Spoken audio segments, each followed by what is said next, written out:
Good evening. আজকে আমরা ফিরে এসেছি part 2 of our episode with সৈকতদা। সৈকতদা আবার আছে আমাদের সাথে এবং আমরা কন্টিনিউ করব আগের ডিসকাশনটাই, যেটা আমরা সফদার হাশমির ওপর আলোচনাটা সুন্দর চলছিল।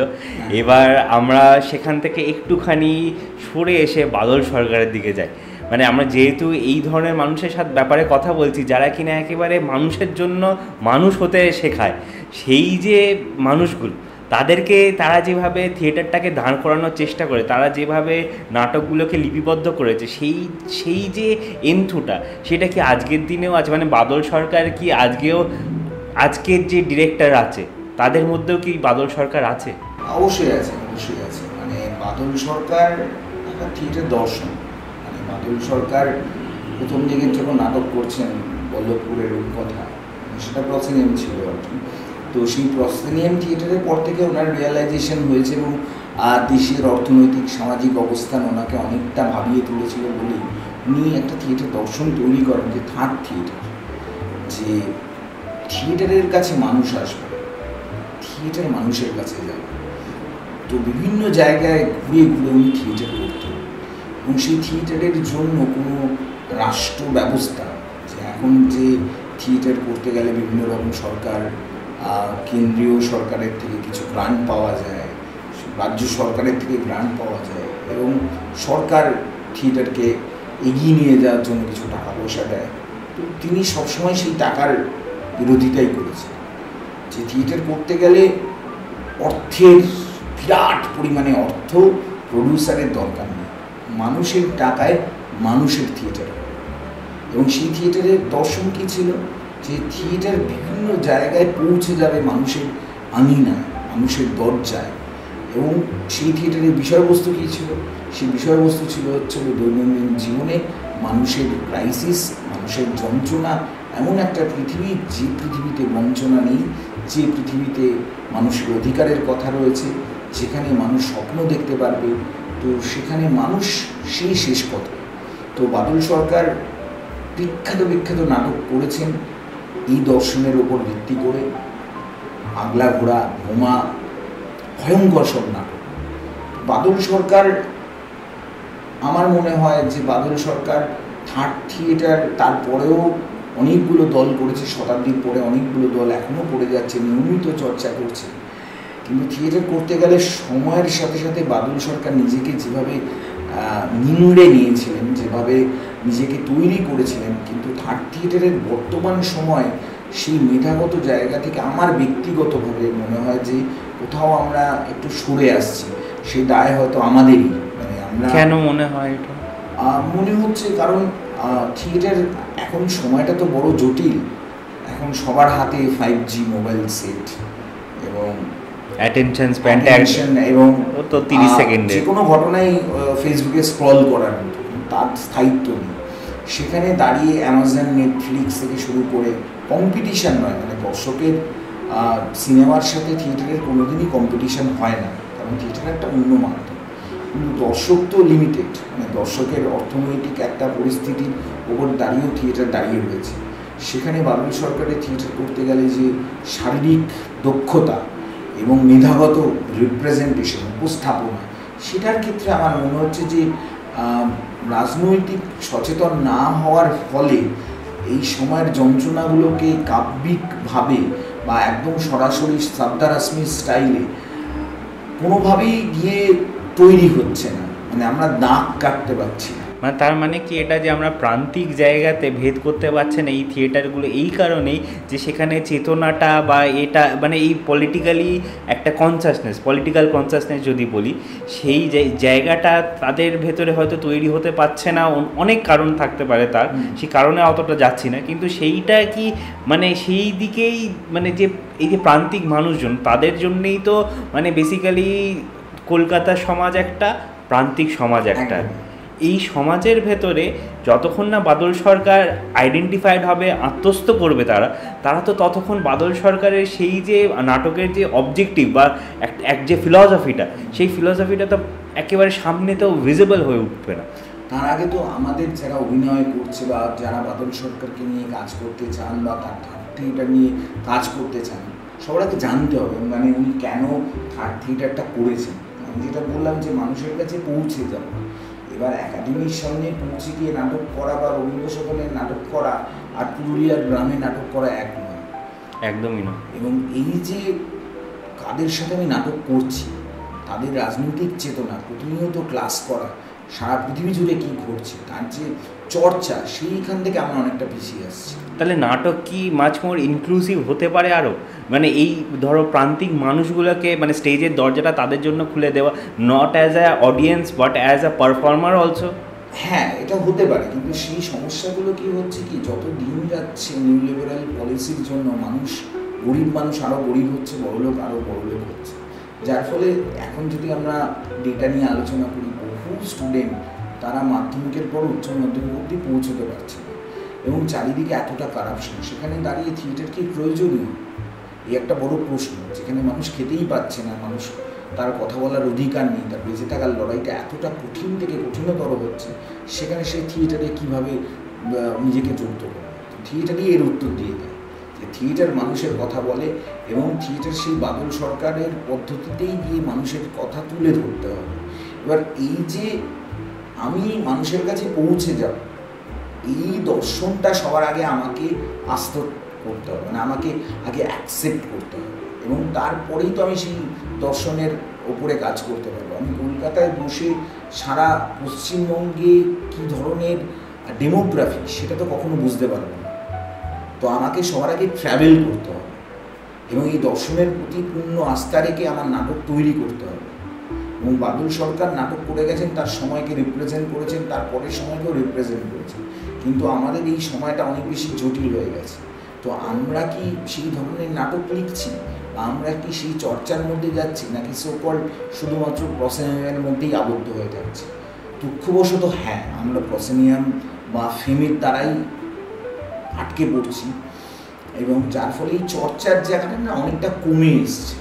কিন্তু তার মানে এই না যে আমরা সেটার থেকে আর বেরোতে পারবো না, কারণ আমরা জানি ইতিহাস আমাদের শেখায়, যখনই ক্রাইসিস তৈরি হয় মানুষ আরও নতুন করে তার সৃষ্টির পথ তৈরি হয়। তো সামনের দিনের অন্ধকার সময় আলো খোঁজার কাজটা হয়তো বাদল সরকারের নাটক আমাদের রাস্তা দেখাবে আর কি, আমার সেটা মনে হয়। কিন্তু বর্তমান সময় দাঁড়িয়ে আমার মনে হয় যে চর্চাটা হওয়ার কথা ছিল, আরও বেশি করে হওয়ার কথা ছিল, সেটাই কোথাও একটা খামতি এসছে। মানে তার দায় বাদল সরকারের না, তার দায় আমরা যারা এই সময় থিয়েটার করছি বা আমাদের আগের জেনারেশন সেইভাবে হয়তো দর্শকের সাথে কানেক্ট করতে পারছে না, বা ব্যর্থ হচ্ছে।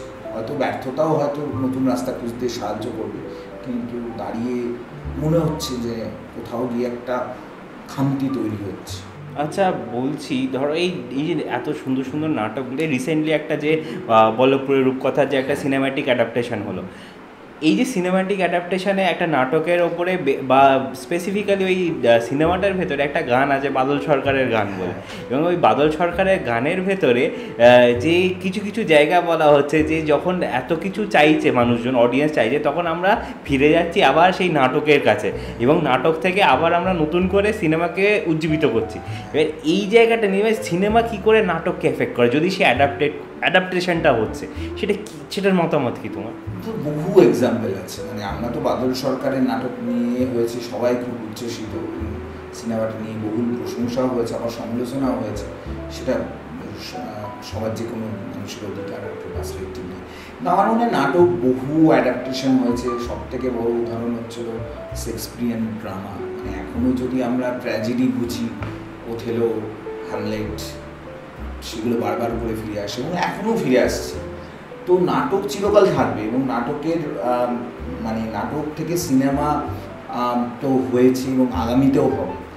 আর মুশকিল হলো বাদল সরকারের নাটক কেন হচ্ছে না, বা বাদল সরকারের নাটক কি সিনেমায় প্রয়োজনীয়তা আছে, সেটার ক্ষেত্রে একটা বিরাট বড় প্রশ্ন আসছে। কারণ বাদল সরকারের বল্লভপুরের রূপকথা ইনিশিয়ালি প্রসেনিয়ামকে কেন্দ্র করে লেখা, এবার এবং ইন্দ্রজিৎ যদি সিনেমায় আসে তাহলে কিন্তু খুব সমস্যা আর কি। মানে সেই সিনেমাটা তাহলে পরে সেই প্যারালাল সিনেমার যে আমরা ঝোঁকটা বুঝতাম, যে একটা প্রশ্ন করা, কোশ্চেন করা, মানে থিয়েটারটা না শুধুমাত্র এন্টারটেনমেন্ট নয়, তার সাথে এন্ট্রেনও বটে।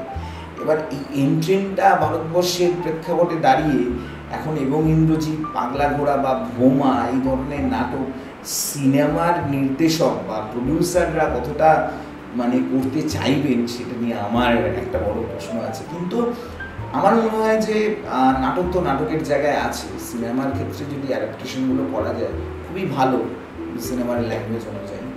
আগামীতে হবে, নিশ্চয়ই হবে, এরকমটা না যে সবটাই নেগেটিভিটিতে করা। তো বহু মানুষ চেষ্টা করছে, যে থিয়েটারের মানুষরা সিনেমা করছেন, অভিনয় করছেন, দারুণভাবে অভিনয় করছেন এবং থিয়েটার নিয়ে প্রতিনিয়ত চর্চা করছেন।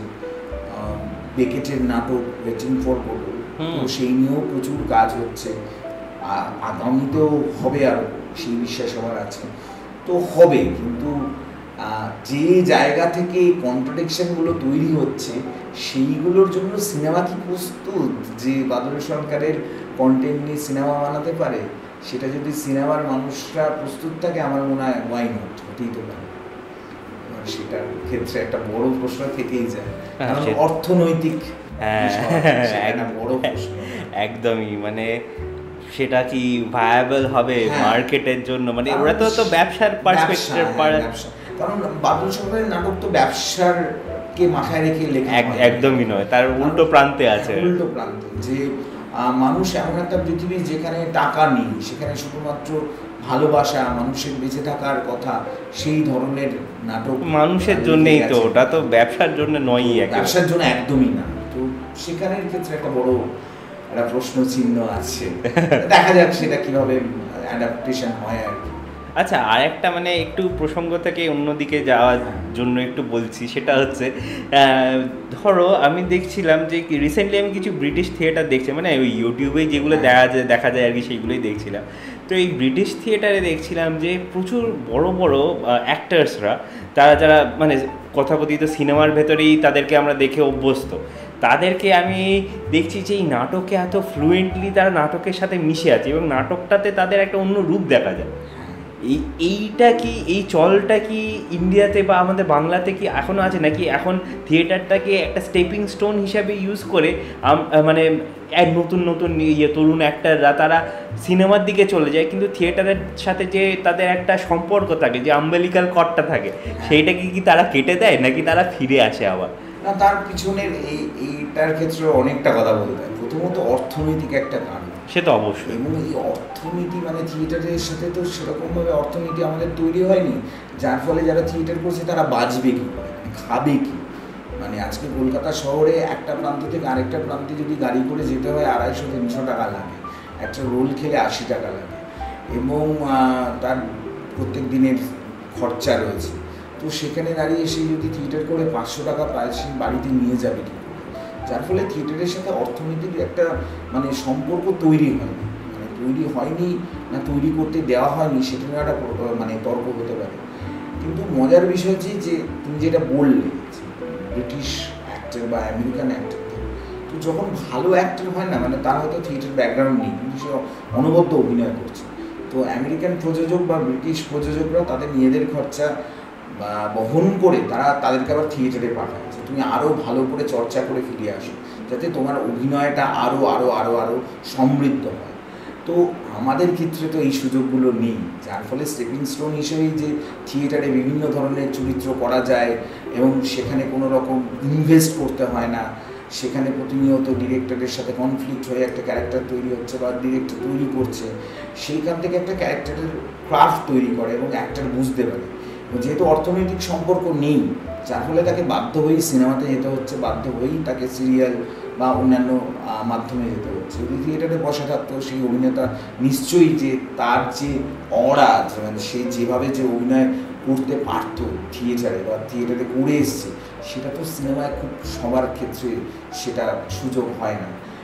আর একটা দারুণ এক্সাম্পল মনে পড়লো, নানা পাটেকর তো বিখ্যাত অভিনেতা, আমরা সবাই জানি। নানা পাটেকরের ঠিক ওই 95-7 পর না সব সিনেমা ফ্লপ হচ্ছিল, তো প্রচণ্ড ডিপ্রেশনে চলে যাওয়ার পর সে আবার মারাঠি থিয়েটারে ফিরে যায়।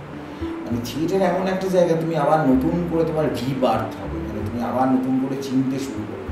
মানে থিয়েটারে কখনই কন্টিনিউয়েশন হয় না, মানে যেহেতু থিয়েটার লাইভ, মানে তুমি একটা পারফরমেন্স হওয়ার পর সেটা শেষ হয়ে যায়, আবার সেই পারফরমেন্স তৈরি করতে গেলে তোমাকে শুরু থেকে শুরু করতে হবে, এবং শো শেষ হয়ে যাওয়ার পর তার সেটা সেখানেই শেষ। তার আর কোনো কন্টিনিউয়েশন নেই, তোমাকে আবার শুরু করতে হবে। যার ফলে প্রতিনিয়ত তোমাকে ওই ক্রিয়েটিভ প্রসেসটার একদম ভেতরে গিয়ে তোমাকে নিজেকে তৈরি করতে হবে। যার ফলে বহু অ্যাক্টর এরকম আছে যারা প্রাথমিকভাবে সফল না হলেও তারা থিয়েটারে ফিরে গিয়ে নিজেদেরকে আবার নতুনভাবে তৈরি করে এসে সিনেমায় এসছে। তাহলে থিয়েটারকে কি স্কুল অফ লাইফ বলে তো আজকের দিনে তো তাই, মানে আজকে যত ভালো ভালো অভিনেতা তাদের ব্যাকগ্রাউন্ড হচ্ছে থিয়েটার। মুশকিল হচ্ছে আমার এখানে ব্যক্তিগতভাবে মনে হয় যে কেন থিয়েটারের সাথে অর্থনৈতিক সম্পর্ক নেই। কারণ national school of drama, Rabindra Bharati, যত থিয়েটারের স্কুল আছে তারা থিয়েটার নিয়ে পড়াশোনা করার পর ডিরেক্টলি চলে যায় সিনেমার ক্ষেত্রে। যার ফলে যে যারা স্কলার তারা থিয়েটারে আর থাকছে না, কারণ অর্থনীতি নেই। তাহলে থিয়েটারের চর্চাটা কারা হবে? যারা প্রতিনিয়ত 24 ঘন্টা থিয়েটার নিয়ে পড়াশোনা করছে তারা সিনেমায় চলে যাবে, কারণ সিনেমা তো একটা অন্য মাধ্যম, তার ক্রাফট, তার তৈরি করার পদ্ধতিও আলাদা। তাহলে থিয়েটার কারা করবে? যার ফলে থিয়েটারের সাথে মেধার যদি সম্পর্ক না থাকে তাহলে থিয়েটারে একটা শূন্যতা তৈরি হয়। কিছু ক্ষেত্রে সেটা সত্যিই হয়েছে, মানে যেহেতু অর্থনীতি নেই তো বেশিরভাগ লোকজন থিয়েটার ছেড়ে একটা অন্য মাধ্যমে চলে যাচ্ছে। হয়তো সেই মাধ্যমটা নিয়ে সে পড়াশোনা করেনি বা তার সে সবেমাত্র অভিজ্ঞতা সঞ্চয় করছে, কিন্তু তার একটা 10-12 বছরের থিয়েটারের অভিজ্ঞতা আছে। কিন্তু সেই থিয়েটারের অভিজ্ঞতাটাকে নিয়ে আরও ভালো ভালো প্রোডাকশন, আরও ভালো ভালো কাজ করার ক্ষেত্রে সে সরে যাচ্ছে, এবং তাকে দায়ী করে করা নেই। সমাজ ব্যবস্থা একজন থিয়েটার আর্টিস্টকে বাঁচিয়ে রাখবে কী করে? মানে এই দায় থিয়েটার আর্টিস্টের নয়, দায় হচ্ছে সমাজের একজন আর্টিস্টকে বাঁচিয়ে রাখা। তো আর্টিস্ট তো এরকমভাবে না খেতে পেয়ে মরবে, দীর্ঘ এক্সাম্পল আছে। আর কতদিন? মানে কোথাও তো মনে হয় যে থিয়েটারের রাস্তাগুলো খোলা উচিত। এর ক্ষেত্রে একটা দীর্ঘকালীন লড়াইয়ের পর বিভিন্ন স্কুল কলেজে এখন পারফর্মিং আর্টস পড়ানো হয় একদম, এবং আমি সেটা পড়াই এখন, মানে পড়ানো, এবং সারা ভারতবর্ষ জুড়ে থিয়েটার স্কুলেও পড়ানো হয়। পশ্চিমবঙ্গে এটা নিয়ে আলোচনা চলছিল যে থিয়েটারটাকে যদি স্কুলে আনা যায় সাবজেক্ট হিসেবে, সেই নিয়ে কথাবার্তা চলছে, কিন্তু এই সময় দাঁড়িয়ে মনে হচ্ছে না কিছু একটা হতে পারে। কিন্তু আগামী দিনে নিশ্চয়ই হবে, যদি থিয়েটার থেকে একটা রোজগারের রাস্তা বেরোয়, মানে রোজগার, মানে সে তার ব্রেড অ্যান্ড বাটারটা তৈরি করতে পারে। আমার মনে হয় যে স্টেপিং স্টোন হিসেবে সে থিয়েটার থেকে আগামী দিনে সিনেমাতেও যেতে পারে। সে যদি থিয়েটার করতে চায় তাহলে থিয়েটার থেকে সে আর্ন করতে পারে। আমার মনে হয় ডেফিনেটলি সে থিয়েটারে থাকবে। আচ্ছা, আমরা যে আলোচনাটা করছিলাম যে এই যে শর্টেজ অফ যে একটা, আমি বলতে চাইছিলাম যে এই যে থিয়েটার স্পেসগুলো, এই স্পেসটা যদি আমরা লিটারাল স্পেসটা, সেই স্পেসটা যদি আমরা একটা সাবার্ব জায়গা থেকে বা এই আরবান জায়গা থেকে সরিয়ে নিয়ে গিয়ে একটু প্রান্তিক জায়গাতেও যদি সেটার প্রচলন করতে পারি। আমরা স্পেস মানে তো আমি বলছিলাম যে একটা বড় আমাকে প্যান্ডেমোনিয়াম ক্রিয়েট করতে হবে, সেরকমও না, কিন্তু একটা যদি আমি মোটামুটি স্টেজের একটা কনসেপ্ট দিয়ে যদি একটা স্টেজ ক্রিয়েট করতে পারি, সেখানে যদি এই প্রচলনটা আনতে পারি, যারা নিজেরা ওই জায়গা থেকে প্র্যাকটিসটা শুরু করতে পারবে। আমি বলতে চাইছি না যে শহরের মানুষ গিয়ে তাদেরকে ওইখানে নিয়ে চলে যাবে, তারা নিজেরা যতক্ষণ না শুরু করছে, তারা ওই অ্যাক্টিভনেসটা যতক্ষণ না তৈরি করছে, তাহলে কিন্তু আমার মনে হয় কোথাও একটা গিয়ে একটা দূরত্ব বজায় থেকে যায়। সেটা অবশ্যই, কারণ সেই প্রান্তিক জায়গা থেকে সে কি সদনে এসে নাটক দেখতে আসবে? একদমই না, একদমই না। তার রাস্তা হচ্ছিল ওখানে দাঁড়িয়ে থেকেই একটা কোনো প্রসেস তৈরি করা। এটা সারা ভারতবর্ষের থিয়েটার নিয়ে যদি দেখা যায় তো নর্থ ইস্ট লাস্ট 30 বছরে এই কাজটা করেছে। আচ্ছা, শাল থিয়েটার হয় আর কি, শাল বাগানে গিয়ে সেখানে গিয়ে থিয়েটার হয়, দারুণ দারুণ সমস্ত কাজকর্ম হয়, পাহাড়ের কোলে বিভিন্ন রকম, মানে আমি নিজে অরুণাচলে অনেকদিন ছিলাম আর কি, সেখানে একটা প্রত্যন্ত গ্রাম যেখানে সেরকম একটা রাস্তা নেই, সেখানে বিভিন্ন রকমের সামাজিক ইস্যু নিয়ে, মানে সবার জন্য স্কুল, সবার জন্য শিক্ষা, সেই নিয়ে একটা থিয়েটারের প্রসেসে করা হচ্ছে। এবং বাংলাতে তো প্রচুর জায়গায় হচ্ছে এরকম, আর কোনো জায়গাকে কেন্দ্র করে সেইখানের মানুষজনদের নিয়ে। তো এই চর্চা না দীর্ঘদিন ধরে হয়ে চলেছে, মানে এখনও হয়ে যাচ্ছে। সমস্যাটা কি, মানে সমস্যাটা যখন এই থিয়েটার নিয়ে কথা হয়, বা যদি আমি কলকাতার থিয়েটার নিয়ে কথা বলি, সেটা সম্পূর্ণভাবে প্রসেনিয়াম ওরিয়েন্টেড আলোচনা হয়। এবং থিয়েটারের বইতে বা থিয়েটারের বিভিন্ন রকমের যে ইন্টারভিউগুলো হয় বা থিয়েটার সম্বন্ধে যখন মানুষ জানে, শুধুমাত্র প্রসেনিয়ামের বিষয়ে জানে। এই চর্চাগুলো রয়েছে, এই চর্চাগুলোকে আরও বেশি সামনে নিয়ে আসার কাজটাই হচ্ছে হলো বিভিন্ন রকমের মানুষের দায়িত্ব, যারা থিয়েটার এই মুহূর্ত করছে এবং যারা নতুন ভাষার খোঁজে রয়েছে। তো আমার মনে হয় যে এই রাস্তাগুলো আছে, কিন্তু আমরা যারা মানে থিয়েটার করতে চাইছি বা থিয়েটার নিয়ে যারা চর্চা করছি নিয়মিত, এই পথগুলোকে আরও বেশি তুলে আনা। তো পুরুলিয়াতে বহু কাজ এরকম হয়, শান্তিনিকেতনে প্রচুর কাজ হয় এরকম। আম, শান্তিনিকেতনের ব্যাপারটা আমি ইনফ্যাক্ট আমি তো যেহেতু হ্যাঁ, ছিলাম আমি হ্যাঁ, ওখানে 3 বছর, মানে সেই প্রচুর, ওখানে যেরকম স্টুডেন্টদের ভেতরে একটা অ্যাক্টিভনেস আছে। এবার একটা সমস্যা ওখানে যেটা আমি না, যেহেতু আমি থেকেছি সেটা আমি কাছে থেকে বুঝতে পেরেছি, সেটা হচ্ছে যে ওখানে থিয়েটারটাও কিন্তু খুব স্টুডেন্ট সেন্ট্রিক এবং স্টুডেন্ট ভিত্তিক। হুম। সেইখানে মানে গ্রামের মানুষ তাদেরকে সেইভাবে ইনভলভ করার চেষ্টাও আমি সেরকম দেখিনি। এবং তারাও যে ওই যে নাটক হচ্ছে, পোস্টার পড়েছে, তারাও যে সেই ইনভলভমেন্টটা দেখাচ্ছে বা যাওয়ার এটা, সেটাও আমি তাদের থেকে পাইনি। বা সেটা আমি অবভিয়াসলি বলবো না যে তাদের কাছ থেকে এক্সপেক্টেড ওটা। তারা হয়তো একটা সিনেমার পোস্টার দেখলে সেটার দিকে তাদের ঝুঁকবে অনেকটা বেশি, সেটার দিকে এক্সপেকটেশন অনেকটাই থাকে। কিন্তু এই নাটকের পোস্টার দেখেও যে মানুষ এগোতে পারে, সেটা তো একটা আমার মনে হয় যে অ্যাক্টিভলি নাটকের সাথে যুক্ত হয়ে আছে, তার দায়িত্ব। এই বিষয়টার ক্ষেত্রে মানে স্টুডেন্ট ওরিয়েন্টেড, কিন্তু আমি জানি না তুমি মানে কতটা প্রান্তিকভাবে দেখেছো। বল্লভপুরে মানে শান্তিনিকেতনের মধ্যে কানেক্ট গেলে পরে বল্লভপুরে এই ধরনের প্রচুর থিয়েটারকে কেন্দ্র করে থিয়েটার স্টাডিজ তৈরি হয়েছে। গোবরডাঙ্গায় এই ধরনের কাজগুলো প্রচুর হয়, এবং গোবরডাঙ্গা নকশা, গোবরডাঙ্গার শিল্পায়ন থেকে শুরু করে, এবং বারাসাতেও প্রচুর হয় মার্জিনালাইজড মহিলাদের নিয়ে পুর থিয়েটারের ওপর কাজ হয়। তো হয়, এবার বিষয়টা হচ্ছিল এক্সাম্পলগুলো কেন সামনে উঠে আসে না, এটাই হচ্ছে প্রশ্ন। কারণ এক্সাম্পলগুলো খোঁজার মতো সময়, ধৈর্য কোনোটাই আমাদের মধ্যে এখন কমতে শুরু করছে, আর ইচ্ছেটাও সদর্থে নেই। তার পিছনে একটা রাজনীতি কাজ করে। এবং এই যে এই ধরনের থিয়েটার তো খেটে খাওয়া মানুষের কথা বলে, তাদের প্রশ্নগুলো তুলে ধরে, সেইগুলো যত বেশি সামনে আসতে শুরু করবে, তাতে রাষ্ট্র ব্যবস্থার একটা বিরাট বড় সমস্যা। তাহলে এটা একটা রিপ্রেজেন্টেশনের পলিটিক্স চলে আসছে। এক্স্যাক্টলি, যার ফলে কোথাও অজান্তে, কোথাও জেনে বুঝে এই ধরনের থিয়েটারগুলোকে অনেক দূরে সরিয়ে রাখা হয়। মানে ব্রাহ্মণ্যত্ববাদী একটা থিয়েটার যেটা প্রসেনজিৎকে কেন্দ্র করে হয় আর কি, কিন্তু থিয়েটারগুলো হয় কেন হয়, আর তারও অনেক বড় এক্সাম্পল। তার আগে বহু বছর আগে যদি আমরা আলকাপ দেখি, যদি আমরা গম্ভীরা দেখি, বা আমরা ভাওয়াই গান দেখি, বা আমরা যদি ছৌ নাচ দেখি, কারা করতো? খেটে খাওয়া চাষি, শ্রমিক, তারা সন্ধ্যেবেলায় এসে নিজেদের বিনোদনের জন্য, তাদের অঞ্চলের সমস্যার কথা তুলে ধরার জন্য তারা গম্ভীরার মতো একটা লোকনাটকের ফর্ম ধরত, যেটা ভীষণ পলিটিক্যাল। যে দুটো মানুষ কথা বলতে বলতে সারা ভারতবর্ষের অর্থনীতির উপরে প্রশ্ন করা হয়, বর্তমান সমাজ ব্যবস্থার উপরে দারুণ সব নাটক হয়। বনবিবির পালা রয়েছে দক্ষিণ 24 পরগনায়, যেখানে সম্পূর্ণভাবে সেখানকার মানুষরা তৈরি করে যে একটা মধু সংগ্রহ করতে গিয়ে বাঘের মুখে পড়লে পরে বনদেবীর আশীর্বাদে কী করে সার্ভাইভ করতে হয়, তাদের দৈনন্দিন জীবনের ক্রাইসিসের কথা উঠে আসে। তো এই নাটকগুলো হয়ে চলেছে ক্রমাগত, লোকনাটক হয়ে চলেছে, কিন্তু শহর কেন্দ্রিক পয়েন্ট অফ ভিউ থেকে দেখলে পরে এই নাটকগুলোকে দেখা যাবে না। তার জন্য আমাদের ট্রাভেল, তার জন্য থিয়েটারের মানে যারা থিয়েটার নিয়ে লেখালেখি করছে বা যারা রিসার্চ করছে, তাদের স্প্যানটাকেও অনেকটা খুলে ফেলতে হবে আর কি। তাহলে পরে আমার মনে হয় যে এই রাস্তাগুলোর সাথে যারা অডিয়েন্স ভালো কাজ দেখতে চায়, সবসময় ভালো কাজ। আমরা সবসময় অনেক ক্ষেত্রে অডিয়েন্সকে খুব দোষারোপ করি যে তারা থিয়েটার দেখছে না, বা তারা সিরিয়ালের দেখছে বা অমুক করছে, কিন্তু অডিয়েন্সের কাছে সেই অপশনগুলো আমরা নিয়ে যাচ্ছি না। যদি সেই অপশনগুলোর ক্ষেত্রে সমস্যা হয়, সেই সমস্যাকে অতিক্রম করে নিয়ে যেতে হবে। এবং থিয়েটারের ইতিহাস তো আমাদের তাই শেখায়। দ্বিতীয় বিশ্বযুদ্ধের সময় যদি থিয়েটার হতে পারে, আমরা তো অনেক স্টেবল পরিস্থিতিতে এখন রয়েছি, তো কেন হবে না? তো তার জন্য সদিচ্ছার প্রয়োজন, এবং সেই সদিচ্ছাটা যদি তৈরি হয়, আমার মনে হয় যে এই সমস্যাগুলোর রাস্তা রয়েছে। খেটে খাওয়া মানুষ থিয়েটার করে, কিন্তু তার সারভাইভ করার প্রশ্ন, মানে সে কীভাবে থিয়েটার করে সারভাইভ করবে, এর উপরে অনেক বেশি কাজ করা উচিত আমার, কিন্তু কাজ হচ্ছে।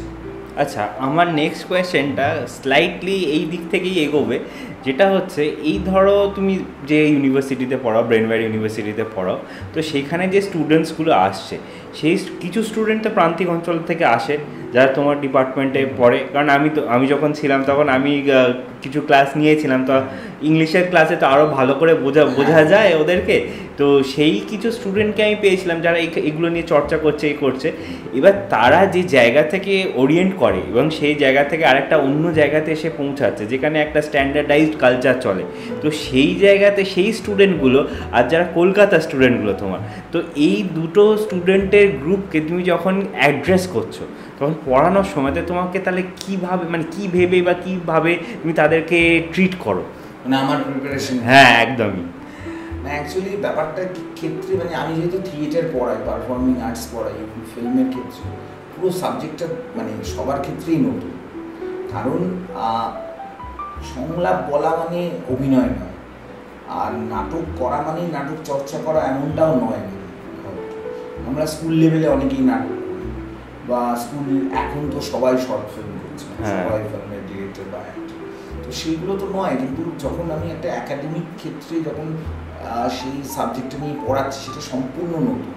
মানে সেটা স্কুল লেভেল থেকে পড়িয়ে কলকাতার ছেলেমেয়েরা কিছুটা প্রিভিলেজ হয়েছে, প্রান্তিক অঞ্চলের মানুষরা হয়নি এমনটা নয়। আমার কাছে পুরোটাই একটা মানে শূন্যতা থেকেই শুরু হচ্ছে, যেটা আমার পক্ষে অনেকটা সুবিধাজনক, কারণ বিষয়টা নতুন, বিষয়টা সম্পূর্ণ নতুন। পারফর্মিং আর্টস কিন্তু কিছু ছেলে মেয়ে, আমি আমার এক্সপিরিয়েন্সে, এই ব্রেনওয়্যার এক্সপিরিয়েন্সেই বলছি, মানে আমার ওদের স্টুডেন্টগুলোর নাম এখন মনে নেই, আমি যখন পড়াতাম তো দুটো স্টুডেন্ট ছিল আর কি, যারা মোটামুটি ধরো এই বাইসাইকেল থিফ এই ধরনের সিনেমা থেকে শুরু করে মানে একটা যে কোটানকোট সিনেমার দিকটা জানে বলতে তার একটা ওরিয়েন্টেশন আছে যে কোন জায়গা থেকে শুরু তারা অ্যাটলিস্ট আইডেন্টিফাই করতে পারবে। সেই স্টুডেন্টগুলো যদি তাহলে সেইটার ক্ষেত্রে কিন্তু তার স্কুলের শিক্ষা নয়, তার পারিবারিক শিক্ষা। এটা একদমই। এবার হয়তো সে প্রিভিলেজ, মানে সে তার পারিবারিক, সে অবশ্যই প্রিভিলেজ, না হলে অ্যাক্সেস করতে পারতো না, তার পারিবারিক সূত্রে সে পেয়েছে সেগুলো। এবার বিষয়টার ক্ষেত্রে কি এই সময়টা বড় এলোমেলো সময়, এবং এটা সত্যি খুব একটা গুরুত্বপূর্ণ প্রশ্ন যে এই যে থিয়েটার নিয়ে আমরা এতক্ষণ ধরে কথা বলছি, এত ইজম নিয়ে কথা বলছি, এত সমস্যা নিয়ে কথা বলছি, এটি 18 বছরের ছেলে মেয়ে কেন বা এই সমস্যার মধ্যে ঢুকতে চায়? একদম, কারণ তার কাছে তো একটা অ্যান্ড্রয়েড ফোন রয়েছে, সে নেটফ্লিক্সের সিনেমা দেখতে অভ্যস্ত, বা সে অ্যামাজন করতে অভ্যস্ত, ইনস্টাগ্রাম করতে অভ্যস্ত, এবং সেইটা একটা বড় চ্যালেঞ্জ হয়ে দাঁড়ায় আর কি। মানে তাদেরকে কী করে মোটিভেট করতে হবে, মানে আমাদের ক্ষেত্রে সব থেকে আবার পুরোনো দিনে ফিরে যেতে হয়। What is theatre? এটা তো গল্প বলা। মানে আমার কাছে মনে হয় যে আমরা লীলা মজুমদারকে ভুলে যাচ্ছি, বা আমাদের যে ঠাকুমার ঝুলি, যে দুপুরবেলা খাওয়া দাওয়ার পর ছাদে বসে যে গল্প বলা, যে ওই গাছটার নিচ দিয়ে রাত্রিবেলা না যেতে, ওখানে ব্রহ্মদৈত্য আছে। তো ঠাকুমাও জানতো যে ওখানে ব্রহ্মদৈত্য নেই, কিন্তু গল্পের এতটাই ভালো ডিটেলিং ছিল, তো বিশ্বাস করতে আমাদের বাধ্য করাতো যে ওই গাছের তলা দিয়ে গেলে পরে ব্রহ্মদৈত্য বা শাকচুন্নি বা পেতনি বা ঘাড় মুটকে ধরতে পারে।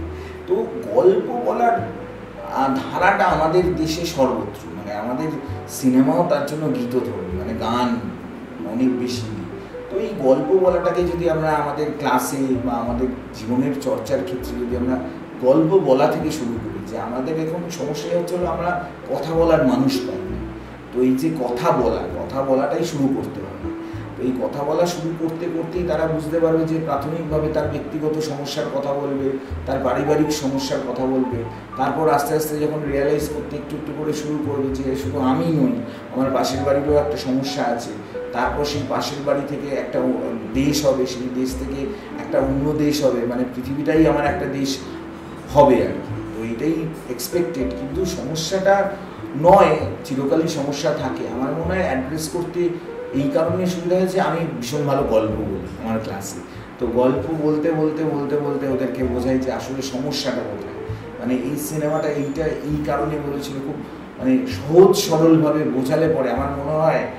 আমি একটা ছোট্ট এক্সাম্পল দিই, আজ থেকে অনেক বছর আগে আমি একটা ফিল্ম বানিয়েছিলাম, তার অনেকটা গুরুত্বপূর্ণ অংশে আমি ছিলাম, ডিরেক্টর একজন অন্য ছিল। খুব মজার গল্প আর কি, মানে এরকম চারজন, একজন একটা কাপল, একজন বয়স্ক লোক, একজন চাকরিরত একটা যুবক, আর একজন বিধবা মহিলা। চারজনকে দেখা যাচ্ছে। তো যখন তারা ভাবছে, তারা স্বপ্ন দেখতে ভালোবাসে, যখনই স্বপ্ন দেখছে পুরো স্ক্রিনটা জুড়ে কালারফুল হয়ে যাচ্ছে। সিনেমাটার এটাই থিম ছিল যে স্বপ্ন রঙিন, স্বপ্ন কালারফুল। তো সেটা অনেকগুলো অ্যাওয়ার্ডও পেয়েছিল যে স্বপ্ন কী করে মানুষকে একটা অন্য জগতে নিয়ে যেতে পারে, স্বপ্ন কতটা কালারফুল, কতটা বর্ণময় হতে পারে। তো আমরা এক গ্রামে সেটা স্ক্রিনিং করিয়েছিলাম। তো একজন বয়স্ক মহিলা আমাকে দেখে বলে, বাবা তোমরা খুব ভালো সিনেমা বানিয়েছো। আমি বললাম, আপনি বুঝেছেন? আমি প্রিভিলেজ তখন, দাম্ভিকতা। তো বলছে, হ্যাঁ বাবা বুঝেছি, স্বপ্ন তো সত্যিই রঙিন। তো সেই দিন আমার রিয়েলাইজেশন হয় যে ভালো জিনিস মানুষ বুঝতে পারে, শুধু পৌঁছে দিতে হবে তাকে। তো সেই পৌঁছানোর কাজটা যদি আমরা সঠিকভাবে সৎভাবে করতে পারি, আমার মনে হয় যে এই সমস্যাটা প্রাথমিকভাবে হবে, কিন্তু তার রাস্তাও বেরোবে। মানে জ্ঞানের দ্বারা তো সে বুঝবে, কিন্তু জ্ঞানের থেকেও বেশি তার অনুভূতির দ্বারা সে মানে সেই সুযোগ রিয়েলাইজ করবে। হ্যাঁ, আমরা যদি ক্লাসে শুধুমাত্র প্রিভিলেজ ছাত্রছাত্রীদের নিয়েই কথা বলি, তাহলে অনেকগুলো মানুষ তারা তো কোনোদিন সুযোগই পায়নি। হ্যাঁ, মানে তাদেরকে তো সুযোগ করে দিতে হবে। বাইসাইকেল থিপস কে বানিয়েছিল, কোন প্রেক্ষাপটে বানিয়েছিল, আর যেদিন সে বুঝতে পারবে তখন সে তার পাড়ার যে অটো চালায় বা যে ভ্যান চালায় তার সাথেও রিলেট করতে পারবে যে কতটা কঠিন সময়ের মধ্যে দিয়ে সে সার্ভাইভ করছে। এবং সেই রিয়েলাইজেশনটাকে যদি তাকে একবার ধরিয়ে দেওয়া হয় অনেস্টির সাথে, আমার মনে হয় সে ডেফিনেটলি পারবে। তো আমি এই ব্যাপারে ভীষণই রকমভাবে আশাবাদী। আমার মনে হয় যে আশা না থাকলে তো তাহলে এতদিন ধরে থিয়েটার করতাম না। সমস্যা আছে, সমস্যাকে ওভারকাম করতে হবে। আমার মনে হয় সেটা ক্লাসই একমাত্র সব থেকে ভালো ক্ষেত্র, যে এটার একটা মানে কি বলবো, আমার একটা লিবার্টি রয়েছে যে আমি কথাগুলো এই বিষয়গুলো নিয়ে তথাকথিত খুব একটা বোরিং নয়। আমি অনেক কিছু সিনেমা দেখাই, পারফরমেন্স করে দেখাই, যার ফলে ইংগেজিং ব্যাপারটা অনেক বেশি হয়। তাও স্টুডেন্টরা আনন্দ পায়, মজা পায়। এক্সপেকটেশন আছে, আবার মাঝে মাঝে ভাঙেও, আবার শূন্য থেকে তৈরি হয়। তো এইভাবেই চলতে থাকে। আমার মনে হয় ডেফিনেটলি হবে। আচ্ছা, এই যে এত সুন্দর আমাদের একটা থিয়েটার নিয়ে আলোচনা হলো, মানে আমি অলমোস্ট শেষের দিকেই চলে এসেছি আমরা। তো আমরা চাইবো যে অবশ্যই তুমি আবার আসো আমাদের পডকাস্টে। তো আমরা আরও নতুন নতুন বিষয় নিয়ে, আরও অন্যান্য বিষয় নিয়ে আলোচনা করব। এবং তো আজকে শেষ করার আগে একটা জিনিসই শুধু জানার যে, আচ্ছা এই থিয়েটারে যারা নতুন যারা আসতে চায় বা উদ্যোগ নিচ্ছে, চেষ্টা করছে, তাদের কাছে তুমি কোন বার্তা পৌঁছে দিতে চাও? বার্তা একটা পজিটিভ, একটা নেগেটিভ। মানে আমি সত্যি কথাটাই বলতে চাই আর কি। তো এই সময় দাঁড়িয়ে যারা থিয়েটার করতে আসতে চাইছে, মানে যারা থিয়েটার করবে আর কি, তাদেরকে দুটো জিনিস মাথায় রাখতে হবে যে থিয়েটারটা খুব একটা মানে খুব মসৃণ একটা রাস্তা এমনটা নয়। তো থিয়েটারে প্রতিনিয়ত ঘাত প্রতিঘাত সমস্ত কিছুই রয়েছে, এবং সেইটা সহ্য করার ক্ষমতা সেইটা যদি থাকে, আমার মনে হয় তাহলেই থিয়েটারে আসা উচিত। নাহলে পরে থিয়েটার সমৃদ্ধ করতে পারবে। তো থিয়েটারের ক্ষেত্রে এই ঘাত প্রতিঘাত, মানে অর্থনৈতিক ঘাত প্রতিঘাতের কথা বলছি, একটা শিখতেও তো একটা সময় লাগে। সেই সময়টা কি আছে? যদি মনে হয় হ্যাঁ আছে, ডেফিনেটলি আসা উচিত। পজিটিভ নোট, যে থিয়েটার একটা অন্য জীবন, অন্য পৃথিবীর সন্ধান দেয়, যেখানে একটা মানুষ তার স্বপ্নের জাল বুনতে পারে, তার কথা বলার ধরন বদলাতে পারে, তার বডি ল্যাঙ্গুয়েজ বদলাতে পারে, তার গল্প বলার ধরন বদলাতে পারে, তার ইমাজিনেশন পাওয়ার বদলাতে পারে। তো সে সর্বস্তরের বিভিন্ন আঙ্গিককে খুব কাছ থেকে শিখতে এবং জানতে পারে। তো থিয়েটার একটা বিরাট বড় ভাণ্ডার। আজকের দিনে দাঁড়িয়ে যারা থিয়েটার করছে, যদি সত্যি সে মনে করে যে আমি থিয়েটার করব, তো সেই ঘাত প্রতিঘাতকে অনায়াসে অতিক্রম করে সেই জ্ঞানের ভাণ্ডারে ডুব দিতে হবে। তো এখন দাঁড়িয়ে আমার মনে হয় যে কোথাও গিয়ে সচেতন মনে ডিসাইড করা উচিত যে হ্যাঁ সত্যি তো আমাকে একটা স্যাক্রিফাইস করতে হবে। থিয়েটার এই স্যাক্রিফাইসটা চায়। সেই কাঁধের জোরটা থাকলে ডেফিনেটলি থিয়েটার আগলে নেবে, এবং থিয়েটার প্রতিনিয়ত রক্তক্ষরণ হবে থিয়েটারে। তারপরেও দিনের শেষে থিয়েটার আর্টিস্ট হিসেবে সে যেটা পাবে, সেটা মনে হয় কোনো অর্থের সঙ্গে তার তুলনা করা যায় না। কারণ থিয়েটার মানুষের জীবন বদলে দেয়।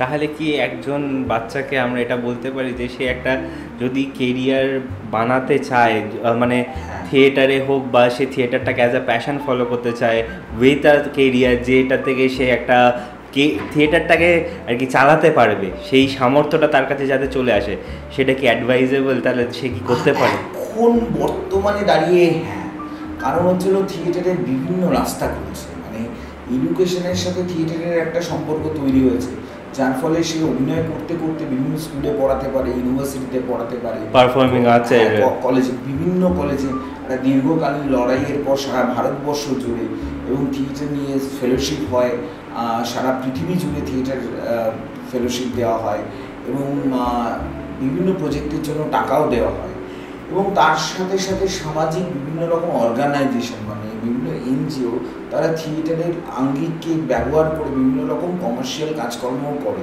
যার ফলে থিয়েটারের ভবিষ্যৎ আছে। কিন্তু তার জন্য তাকে থিয়েটারের A to Z জানতে হবে, মানে থিয়েটারটা শুধুমাত্র অভিনয় দ্বারা নিয়ন্ত্রিত নয়। থিয়েটারের যে মানে যদি সে থিয়েটার শিখতে চায় তার অনেকগুলো রাস্তা খুলে যাবে, মানে light designing, set designing, makeup, অভিনয়, direction, script writing, voice over artist, তো এতগুলো রাস্তা রয়েছে। কিন্তু ওই যে বললাম চর্চা, তো চর্চা ছাড়া সেই অভিষ্ট লক্ষ্যে পৌঁছানো খুব কঠিন। আমার মনে হয় বর্তমান সময়ে আগামীতে আরও এই রাস্তাগুলো খুলবে, কারণ থিয়েটার শুধুমাত্র অভিনয় শেখার মাধ্যম নয় বর্তমানে দাঁড়িয়ে। আমি বিভিন্ন জায়গায় ওয়ার্কশপ করাই, তাতে দেখেছি যে থিয়েটারের চর্চার মাধ্যমে অনেকগুলো মানুষের জীবন বদলে গেছে। মানে এখন সাইকোলজিক্যাল থিয়েটারও হয়, যে আমরা যারা কথা বলতে খুব একটা অভ্যস্ত নই বা কথা বলতে ভালোবাসি না, থিয়েটারের মাধ্যমে তাকে কথা বলানো, এবং থিয়েটার থেরাপি বলে একটা দীর্ঘদিন ধরে চলছে ভারতবর্ষে, এখন এটার বহু চর্চা চলছে। থিয়েটার থেরাপির মাধ্যমে বিভিন্ন রকমের সমস্যা সমাধান করা যায়, মানে একটা দারুণ বিষয় আছে। কিন্তু তার মাঝখানে একটা বড় প্রশ্ন আছে, এই জায়গায় যাবো কী করে? তার জন্য থিয়েটারের বিভিন্ন নাটকের দল এবং ন্যাশনাল স্কুল অফ ড্রামা বিভিন্ন ওয়েবসাইটে গিয়ে খোঁজ করতে হবে যে থিয়েটার পড়ার পর তার পার্সপেক্টিভ কী, মানে তার প্রসপেক্টস কী রয়েছে, আমি থিয়েটার করে সে কী করতে পারে। সেই রাস্তাগুলো যদি একটু জেনে নেওয়া যায়, কারণ আমাদের কাছে সব ইনফরমেশন এখন রয়েছে, তো সেইগুলো জেনে গেলে আমার মনে হয় সচেতনভাবে থিয়েটারে আসাটা অনেক উচিত।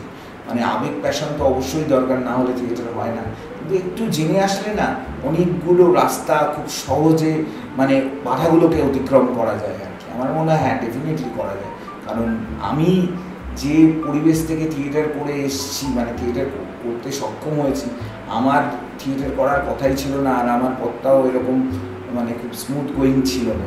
যদি আমি করতে পারি থিয়েটার, এবং আমি বর্তমানে শুধু থিয়েটারই করি, মানে থিয়েটার ছাড়া আর কিছুই করি না, তো আমার মনে হয় ডেফিনেটলি যারা চায় তারা ডেফিনেটলি পারবে। সৈকত দা, থ্যাংক ইউ আমাদের এখানে আসার জন্য, আমাদের দর্শককে এত সুন্দর করে থিয়েটারের ব্যাপারে এনলাইটেন করলে তুমি। আর আমাদের তরফ থেকে ছোট্ট একটা ভালোবাসার সাথে একটা গিফট আছে। অসংখ্য ধন্যবাদ, থ্যাংক ইউ। এটা হাতে করা, আমাদের মেম্বাররাই হাতে করেছে, আমরা এইরকম ছোট ছোট কাজ করি। হ্যাঁ, খুব ভালো। আর সব থেকে বেশি ভালো লাগলো যে আসলে আমি তো কোনো রকম প্রিপারেশন ছাড়া মানে নিয়ে আসিনি, মানে আমার মনে হচ্ছে যে আমি গল্প করবো, কিন্তু আজকে সত্যি আমার এত ভালো লাগলো যে অনেকক্ষণ ধরে গল্প করতে পারলাম আর মনের কথা বলতে পারলাম। Definitely thank you very much আমাকে ডাকার জন্য। না না, আবার নিশ্চয়ই ভবিষ্যতে আবার দেখা হবে, আবার এসব আমাদের আমরা কন্টিনিউ করবো এই আলোচনা ভিন্ন বিষয়ের ওপরে।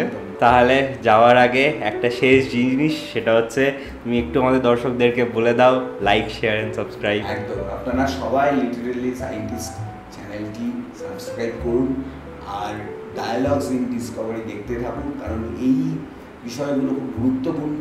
আরও নতুন নতুন বিষয় আসবে, আপনাদের ভালো লাগবে। সাবস্ক্রাইব করুন আর দেখতে থাকুন।